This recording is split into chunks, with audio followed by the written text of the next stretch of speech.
Alright guys, we're on to the third of these 4 videos I was going to make today. Each about 10 minutes. I'm doing these in a single take off this webcam, no script. I have a few notes written down, but that's about it. So that's why quality is bad. But if you have questions, just leave them in the comments. Same thing applies to all the other ones. I will respond. Feel free to message me directly as well, whatever. But I'm sure most questions you have can probably be answered by other reviews. I'm just here to talk about specifically like more performance focused stuff. But anyway, this one's for the Starlight-12. You have small and medium. So here's a small Zeus that I have. I also have a medium in Ares, and I kept this medium 10s. So with Finalmouse, especially Starlight-12, they've made like many versions and so on. And as it's not a joke when we say the first releases were beta testing for the actual mouse. So as each release they made, the build quality and everything, like from the perspective of actually being a functional mouse, definitely has improved. I can tell you for a fact right now that the 10s is definitely the best Finalmouse Starlight-12 I've used, and I've used pretty much every batch. Not to account for aesthetics, but just in terms of like, oh, I'm playing with the mouse, how does it work, right? The 10s was definitely the best one. They're also doing another release soon apparently, so keep your eyes out on that. The sensor is what they called the final sensor. I'm sure it's just another modified version of some sensor out there. Nothing too much to talk about there. I don't have any issues with it. Some people might complain about this or that, as they'd say about every mouse, but I have no issues, so that's me. I'm fine with it.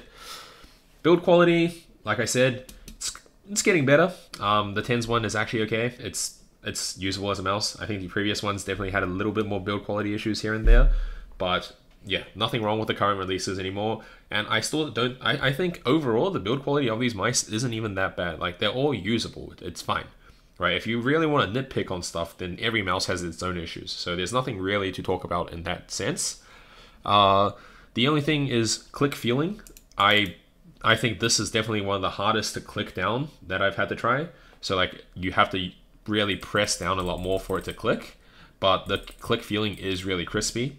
I think that click problem has been talked about since the mouse was ever like released to begin with. It has to do with the magnesium chassis, like how it's made of magnesium, and therefore might be a little stiffer. Other than that, there's nothing wrong with it. Scroll wheel. So people have problems with Finalmouse scroll wheel. Historically, that's always been the case. This is no exception. I'm not a scroll wheel user, so this doesn't actually bother me. But I can tell you that the scroll wheel is not as good as some of the other ones, or at least it's definitely not as good as either of the 3 other mice that I have on me at this exact moment. So scroll wheel, this is definitely down the bottom.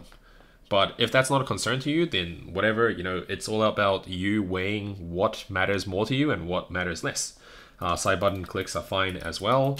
Nothing too bad about that, or nothing too good either. Yeah.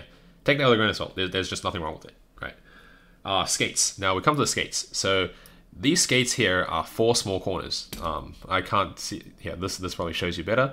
But what I mean is, like, there's skates on the 4 corners of the mouse, and that's it, right? And they're very small. I hate that, right? Personally, I am not a fan, right? I don't like when these skates are too small. The issue with these skates being too small is that when I first got this mouse, I was using soft Artisan mouse pads. Right, and then every time I would do this, the base plate itself would scratch the mousepad because the skates themselves were digging in too much. Now that has to do with how much force you actually push down to get stopping power and so on. So you might not have the same issue, but I had that issue. I didn't like it. I talked more about the placement and like design of skates themselves in the other video, so make sure you check out that one. I'll also link it in the description. That video should do a better description, a better explanation of what my issue was with the placement of the skates. But all I can say is I'm not a fan of these 4 small corner type designs, but not that might be an issue for you. That's just a personal preference thing. You might not even notice any difference between your preferences and so on if you haven't tried many mice. That's just for you to decide. But the main important thing, like we always say, weight and shape. So for weight distribution, it's good. I think this mouse is a bit off on weight distribution. It's not particularly even. I think it is a little bit back heavy, right? The back part of the mouse weighs a little bit more than the front, but that doesn't really come to be an issue considering how light this mouse is as well. Yeah, shape is Finalmouse shape. They've made this themselves. Lots of mice on the market these days have very similar shape, and I think overall it works really well. There's nothing I can complain about it. The only issue for me personally is that both of these are a bit too small. So I've used the medium for quite an extended period of time. Even then, I still say, like, yeah, I didn't like it. I preferred shape of many other mice, but there was just something about the Starlight-12 that they did right, whether it's weight or whatever it is, that still made me use this, even though I'm like, oh, I hate the skates, I hate the shape, I hate this, I hate that. But it was still the thing I played the best in, and it just happened to be like that, right? I played the best using this, so I stuck with it, even though I had complaints. Which is why in the next and final video, the Atlantis, I'm very happy to say why the Atlantis replaced that. But yeah, shape is good. Shape works for claw. A little bit small for me, but I can still claw this. Also a great fingertip mouse. The small size, however, so keep in mind this is the medium, this is small. The small size, fingertip only. I cannot see how anyone can claw this unless you are very baby hands, or maybe for girls. Not to say girls all have the smallest hands, but they tend to have smaller hands than men. That's just how things are. So no sexism involved there.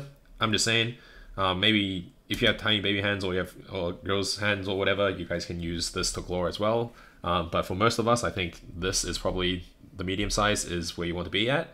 I think this would work for majority of the population for a claw grip. If you know you are a fingertip only person, maybe the small is your play.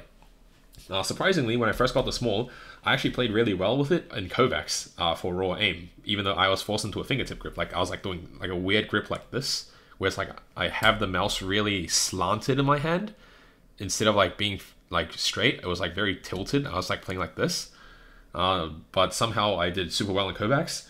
But I could not use this mouse in Valorant or any other game for my life. Thankfully, the medium was usable. All in all, I think good mouse. Availability is terrible though. If you can get one, you can get one. If you can't get one, then that's unlucky.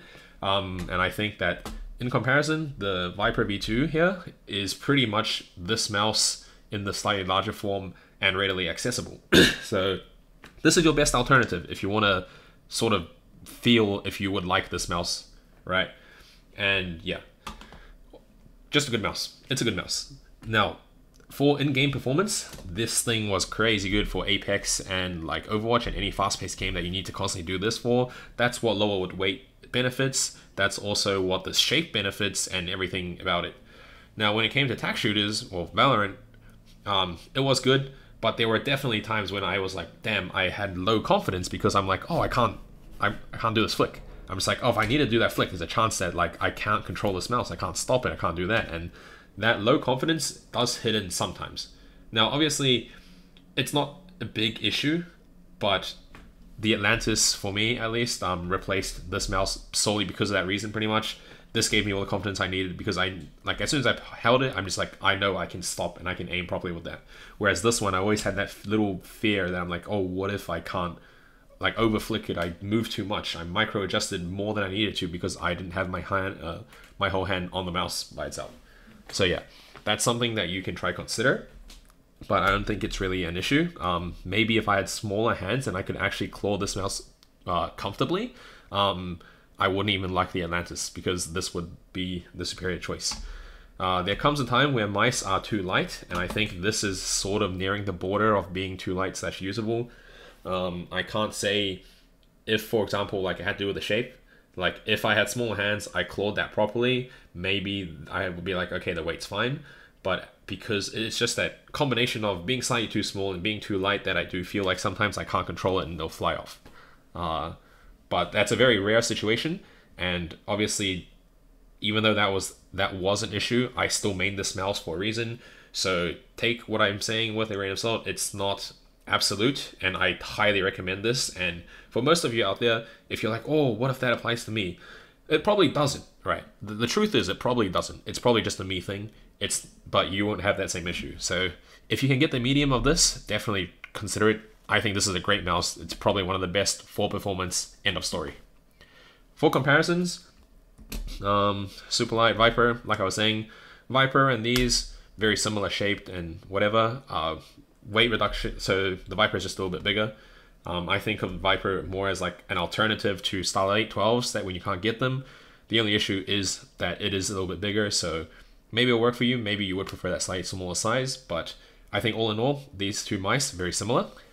Superlight, I don't like it. Superlight's very different to the Starlight-12. Not much comparison to do there because it purely is shape. No amount of me describing the shape is going to help you understand when compared to you just holding the mouse, right? But Superlight, better build quality, better skate. Like I prefer the Superlight skates even though they're really big, and I think this is a bit too big sometimes. But everything else about the Superlight, build quality, whatever, is better. I think sensor-wise, both mice do fine. I don't particularly notice one sensor being a lot more responsive, smooth, whatever you want to call it. I think they're the same. The Viper was the exception. The Viper was really good because the Razer tech, the Razer sensor, the Razer 4K dongle, whatever. So internal specs, this is the king.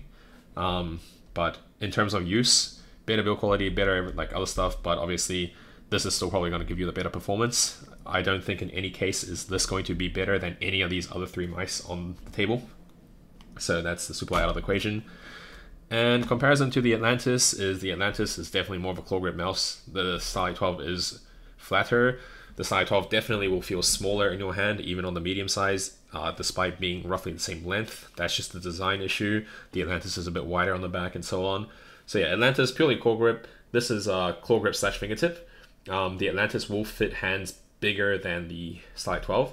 So if Starlight-12 is perfect for you, the Atlantis may or may not be slightly too big. That's for you to decide if you've ever got to try one. Specs wise, I think the Atlantis does actually have a better sensor, or it feels that way to me anyway. Build quality, Atlantis is also really good. Talk more about that in the next video. But all things aside, Starlight-12, great mouse. If you can get one, get one. Right, no problem there. I love this mouse. I highly recommend it. I think it's one of the best mice for performance if that's what you're after. That's the end of this one. See you guys in the next one.